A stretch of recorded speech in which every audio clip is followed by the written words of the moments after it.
আসসালামু আলাইকুম রহমতুল্লাহ। এগুলো হলো আমার নুরানি বাচ্চারা, তো সবাই একটু দোয়া করবেন বাচ্চাদের জন্য, যাতে আল্লাহ পাক এই বাচ্চাদেরকে কবুল করে নেয়, যাতে দিনে দায়ী হিসাবে ওদেরকে কবুল করে আল্লাহ।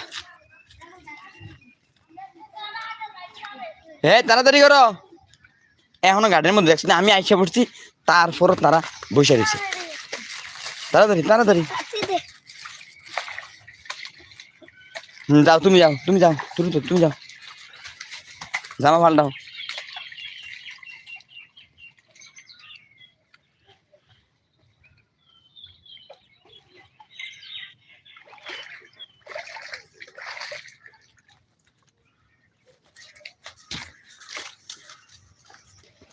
এই হলো আমাদের মাদ্রাসা।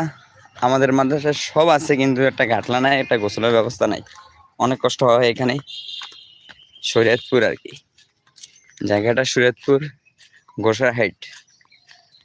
তো সবাই একটু দোয়া করবেন। এটা হলো আমাদের মাদ্রাসা, সব আছে কিন্তু গোসলের ব্যবস্থা ভালো না। আর এখানকার পানি অনেকটা নষ্ট, খাবার খাইতে অনেকটা কষ্ট হয়।